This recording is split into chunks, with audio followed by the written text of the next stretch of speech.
আদালতের বারান্দায় থাকতে হয়েছে, তা না হলে জেলখানায় থাকতে হয়েছে। এত ত্যাগ তিতিক্ষার পরে এই নির্বাচনের অধিকার আদায় হয়েছে।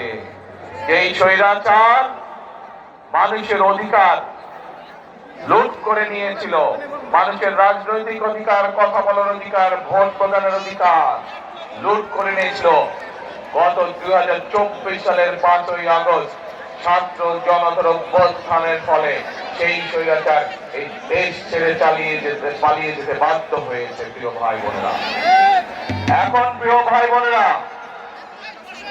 ভোট তো বাংলাদেশের মানুষ দিবে, কিন্তু ভোট দেওয়ার সাথে সাথেই আমাদের যেমন গণতন্ত্রের ভিত্তি আস্তে আস্তে শক্তিশালী হবে, কিন্তু একই সাথে আমাদেরকে শুধু ভোট দিলেই চলবে না, ভোট দেওয়ার সাথে সাথে আমাদেরকে দেশ গঠনের কাজে হাত দিতে হবে। এই যে আপনাদের সন্তান ইশরাক হোসেন, ধানের শীষের প্রার্থী ইশরাক হোসেন, তার হাতে আমি আজকে আনুষ্ঠানিকভাবে ধানের শীষ তুলে দিলাম। আপনাদের এলাকার সন্তান, তারা বংশ পরস্পরায়, তারা এই এলাকার আসতে, ভাই কথা শুন, আগে ভাই কথা শুন, কথা শুন, আগে কথা শুন, তারপর শুনুন। এই যে ইশরাক, শুধু ইশরাক না, ইশরাকের বাবা মরহুম সাদেক হোসেন খোকা, উনিও এই এলাকার মানুষের জন্য কাজ করেছিলেন, এলাকার মানুষের উন্নয়নের জন্য উনি কাজ করেছেন। ইনশাআল্লাহ ইশরাকও আপনাদের এলাকার সন্তান, ইশরাকও এই এলাকার মানুষের সমস্যার সমাধানে কাজ করবে, এলাকার মানুষের বিপদ আপদে থাকবে। এই যে ইশরাক একটু আগে তার বক্তব্যে বলল যে এই এলাকায় মানুষের হাসপাতাল প্রয়োজন, সরকারি হাসপাতাল প্রয়োজন। যে হাসপাতালটি আছে এটি না, এটাকে আরো বড় করতে হবে। ইনশাআল্লাহ বাংলাদেশের মানুষের সমর্থনে বিএনপি আগামী দিনে সরকার গঠন করলে আমরা আপনাদের যে সরকারি হাসপাতাল আছে,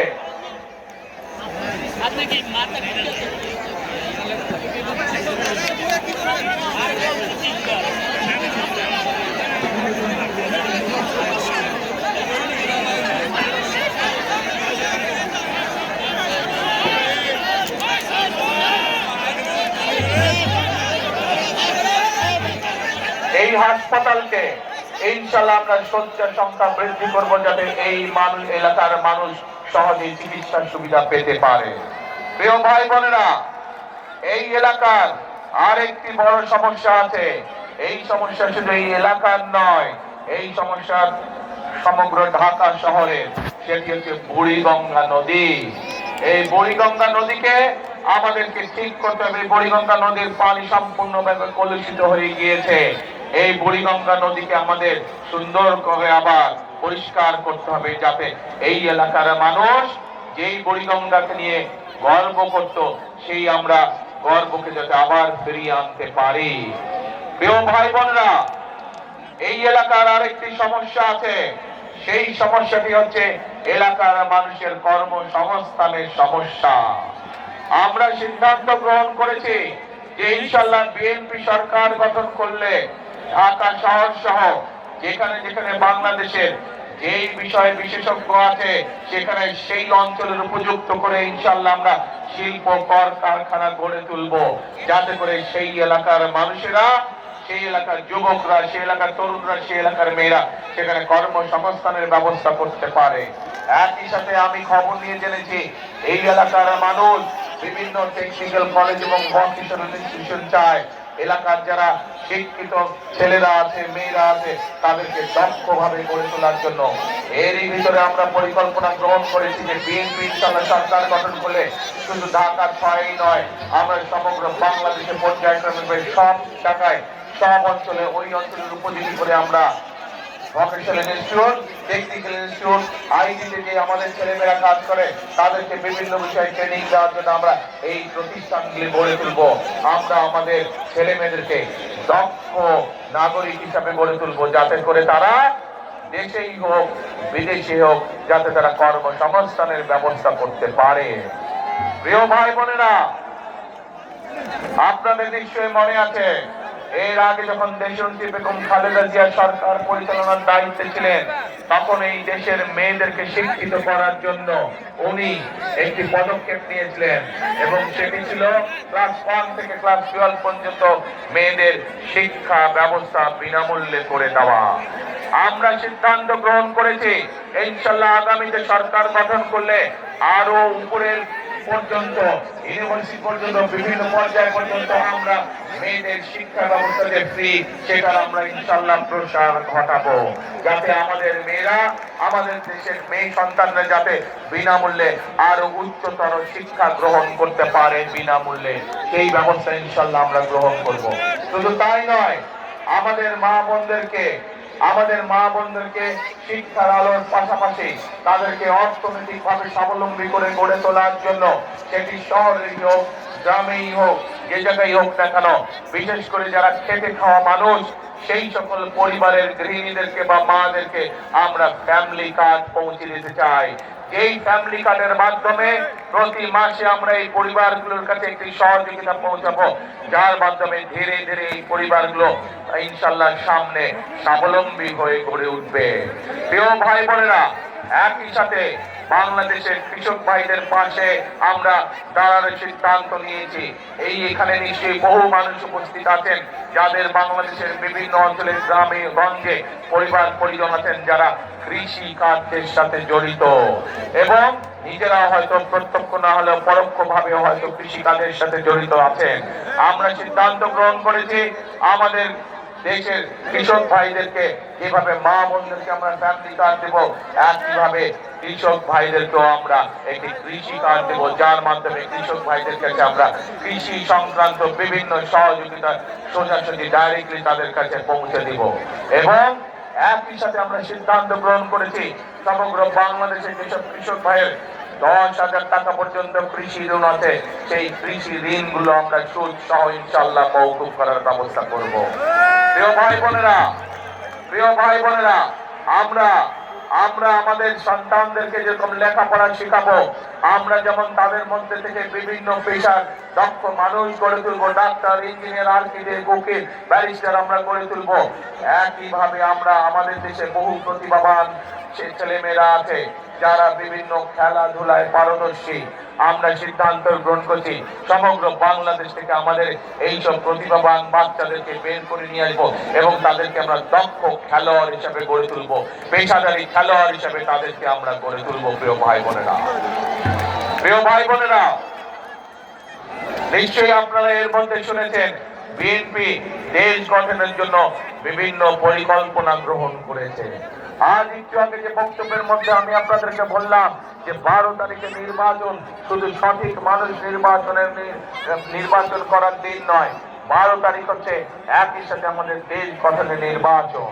প্রিয় ভাই বোনেরা, দেশকে যদি গঠন করতে হয়, এই যে যতগুলো সমস্যা আমরা এই এলাকায় ছিলাম, এই সমস্যাগুলো যদি সমাধান করতে হয় তাহলে আমাদেরকে সঠিক ব্যক্তি এবং সঠিক রাজনৈতিক দলকে বাছাই করে নিতে হবে। এই মুহূর্তে বাংলাদেশে যে রাজনৈতিক দলগুলো আছে সেই রাজনৈতিক দলগুলোর মধ্যে একমাত্র বিএনপি হচ্ছে সেই রাজনৈতিক দল যাদের দেশ গঠনের পরিকল্পনা রয়েছে। এই মুহূর্তে যেই রাজনৈতিক দলগুলো বাংলাদেশে আছে তার মধ্যে বিএনপি হচ্ছে একমাত্র রাজনৈতিক দল এই রাজনৈতিক দলের কাছে মানুষের ভাগ্য পরিবর্তনের কর্মসূচি রয়েছে। প্রিয় ভাই বোনেরা, এবং শুধু পরিকল্পনায় নয়, শুধু কর্মসূচি নয়, বিএনপি হচ্ছে একমাত্র রাজনৈতিক দল যেই রাজনৈতিক দল অতীতে দেশ পরিচালনার অভিজ্ঞতা রয়েছে যাদের। বিএনপি ছাড়া এই মধ্যে আর কোন রাজনৈতিক দল নেই যাদের দেশ পরিচালনার অভিজ্ঞতা রয়েছে। প্রিয় ভাই বোনেরা, আজকের এই জনসমাবেশে বহু মুরব্বী উপস্থিত আছেন। মুরব্বীদের খেয়াল আছে দেশ স্বাধীনের পরে যারা দেশ পরিচালনা করেছিল তারা কিভাবে দেশের আইন শৃঙ্খলা পরিস্থিতির অবনতি করেছিল।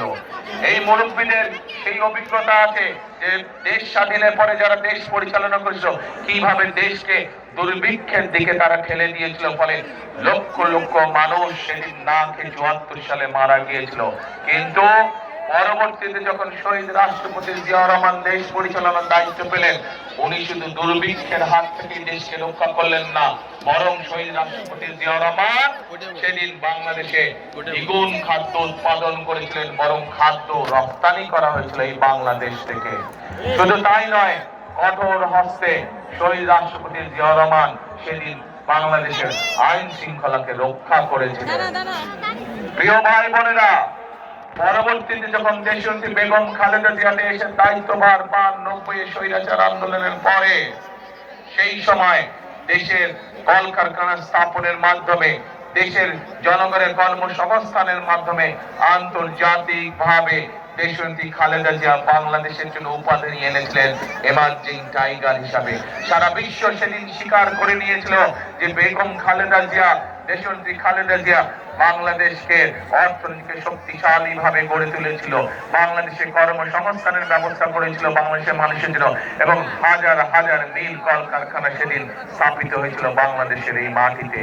শুধু তাই নয়, প্রিয় ভাই বোনেরা, 96 সালে যখন এই যেই স্বৈরাচার 5ই আগস্ট দেশ ছেড়ে পালিয়ে গিয়েছে, আমরা দেখেছি বিগত 16 বছর ধরে বাংলাদেশে মেগা মেগা প্রজেক্ট হয়েছে, এবং এই মেগা প্রজেক্টের অন্তরালে মেগা দুর্নীতি স্থান করে নিয়েছিল।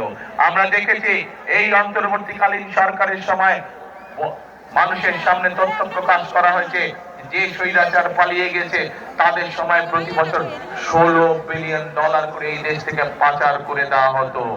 এই স্বৈরাচারের দল যখন 96 সালে ক্ষমতায় আসে, ক্ষমতায় আসার পরে তারা বাংলাদেশে কে দুর্নীতির শীর্ষ স্থানে নিয়ে গিয়েছিল। কিন্তু 2001 সালে যখন দেশনেত্রী খালেদা জিয়া জনগণের পক্ষ থেকে আবার দেশ পরিচালনার দায়িত্ব পান, তখন দেশনেত্রী খালেদা জিয়া কঠোর হস্তে দুর্নীতি দমন করেন, এবং 2005 সালে দেশনেত্রী খালেদা জিয়া দুর্নীতির কলঙ্ক থেকে বাংলাদেশকে মুক্ত করে নিয়ে এসেছিলেন। প্রিয় ভাই বোনেরা, সেজন্যই আপনাদের সামনে আমি বলেছি যে আমাদের যতগুলো পরিকল্পনা আছে, আমাদের যতগুলো কর্মসূচি আছে, এই কর্মসূচিগুলোকে যদি সফল করতে হয়, এই কর্মসূচিগুলোর সুফল যদি জনগণের কাছে পৌঁছে দিতে হয়, তাহলে দুটি কাজ আমাদেরকে অবশ্যই করতে হবে। একটি হচ্ছে দুর্নীতিকে কঠোর হস্তে আমাদের দমন করতে হবে, দুর্নীতির লাগাম টেনে ধরতে হবে, এবং একই সাথে দেশের মানুষের আইন শৃঙ্খলা নিশ্চিত করতে হবে। প্রিয় ভাই বোনেরা, এবং এই দুইটি কাজে বিএনপি সফলভাবে অতীতে করেছে। কাজে এই কাজ করার অভিজ্ঞতা একমাত্র বাংলাদেশে এই মুহূর্তে বিএনপি নামক যে দলটি, সেই রাজনৈতিক দলেরই এই অভিজ্ঞতা রয়েছে। প্রিয় ভাই বোনেরা, আজ আমাদের সামনে বহু সমস্যা, দেশের অর্থনীতি আমাদের ভেঙে পড়েছে, দেশের স্বাস্থ্য ব্যবস্থা আমাদের ভেঙে পড়েছে, দেশের শিক্ষা ব্যবস্থা আমাদের ভেঙে পড়েছে। বাংলাদেশের কোটি কোটি মানুষ আজ, কোটি কোটি তরুণ, কোটি কোটি যুবক আজ বেকার হয়ে বসে আছে, তাদের কর্মসংস্থানের প্রয়োজন। আমাদের শিক্ষার জন্য আগামী প্রজন্মের শিশুদের শিক্ষা ব্যবস্থাকে আমাদের গড়ে তুলতে হবে। আমাদেরকে বিদেশ থেকে, আপনারা নিশ্চয়ই পত্র পত্রিকার খবর দেখেছেন যে বিগত কয়েকদিন ধরে আমি বিভিন্ন দেশের রাষ্ট্রদূতদের সাথে কথা বলেছি। প্রত্যেকের সাথে কথা বলার সময় আমি বলেছি যে এই বাংলাদেশের মানুষের জন্য আমাদেরকে কর্মসংস্থানের ব্যবস্থা করতে হবে, এবং আমরা চাই আপনারা আপনাদের দেশ থেকে বিনিয়োগকারীদেরকে বাংলাদেশে নিয়ে আসুন। প্রিয় ভাই বোনেরা, প্রত্যেকটি দেশের রাষ্ট্রদূত বলেছে ইনশাআল্লাহ বিএনপি ক্ষমতায় আসলে, বিএনপি সরকার গঠন করলে আগামী নির্বাচনে আমরা আমাদের দেশের বিনিয়োগকারীদেরকে এই দেশে নিয়ে আসবো, যাতে করে তারা এখানে মিল ফ্যাক্টরি স্থাপন করে এবং এই দেশের মানুষের কর্মসংস্থানের ব্যবস্থা হয়। প্রিয় ভাই বোনেরা, প্রিয় ভাই বোনেরা, আজ আজ সময় এসেছে আমাদেরকে এই সমস্যাগুলোর সমাধান করতে হবে, এবং এই সমস্যার সমাধানগুলো করার যোগ্যতা এবং অভিজ্ঞতা একমাত্র বিএনপি আছে। আমাদের সামনে বহু সমস্যা, আর যদি আমরা দেশ গঠনের কাজে হাত না দেই, তাহলে আবার আমাদের দেশকে, জনগণকে পিছিয়ে পড়তে হবে।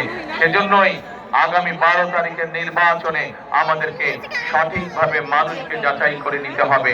আমাদের 12 তারিখের নির্বাচনে সঠিক সিদ্ধান্ত নিয়ে সঠিক দলকে সরকার গঠনের সুযোগ দিতে হবে। প্রিয় ভাই বোনেরা, প্রিয় ভাই বোনেরা, আজ যদি এই বিশাল জনসভার সামনে দাঁড়িয়ে আমি যদি শুধুমাত্র আমার প্রতিপক্ষ সম্পর্কে আপনাদেরকে বলে যেতাম, তাতে জনগণের কোনো উপকার হতো না। হতো কি জনগণের উপকার? জনগণের কোনো উপকার হতো না। সেই জন্যই সংক্ষেপে আমি আপনাদের সামনে আমাদের পরিকল্পনার কথা তুলে ধরেছি। এই মুহূর্তে জনগণের সামনে পরিকল্পনা একমাত্র বিএনপি উপস্থাপন করেছে। বিএনপি নামক রাজনৈতিক দলটি কিভাবে তারা বেকার সমস্যার সমাধান করতে চায়, কিভাবে আমরা আমাদের মাদেরকে, আমাদের দেশের মহিলাদেরকে, আমাদের দেশের নারীদেরকে আমরা কিভাবে স্বাবলম্বী করে গড়ে তুলতে চাই, কিভাবে আমরা আমাদের শিক্ষা ব্যবস্থা গড়ে তুলতে চাই, কিভাবে আমরা আমাদের জলবায়ুর পরিবর্তনে আমরা কাজ করতে চাই, কিভাবে আমরা ট্রাফিক জ্যাম ঠিক করতে চাই, এই পরিকল্পনাগুলো একমাত্র বিএনপির আছে। বিএনপি জনগণের সামনে উপস্থাপন করেছে। প্রিয় ভাই বোনেরা, প্রিয় ভাই বোনেরা, আসুন আজকে আমাদেরকে আমাদের এই দেশকে গড়তে হবে। দেশনেত্রী বেগম খালেদা জিয়া, দেশনেত্রী বেগম খালেদা জিয়া, এই মানুষটিকে আপনারা সকলেই চেনেন। কদিন আগেও এই মানুষটি আমাদের সাথে ছিল, কিন্তু আজ উনি এই দুনিয়া ছেড়ে চলে গিয়েছেন। এই মানুষটিকে বিগত স্বৈরাচার নির্যাতন, স্বৈরাচার সরকার এমন কোন নির্যাতন নেই যা তাকে করেছে। জেল, জুলুম, কেস কাছারি, মিথ্যা মামলাকে সব রকম নির্যাতন করেছে। তাকে তারা বলেছিল যে আপনি দেশ ছেড়ে চলে যান, আমরা আপনাকে কোনো জেল জুলুম করব না। কিন্তু দেশনেত্রী খালেদা জিয়া তাদের সেই কথা শুনেন নাই। উনি বলেছিলেন, এই বাংলাদেশই আমার প্রথম, এই বাংলাদেশই আমার শেষ ঠিকানা, এই বাংলাদেশি জনগণ হচ্ছে আমার স্বজন।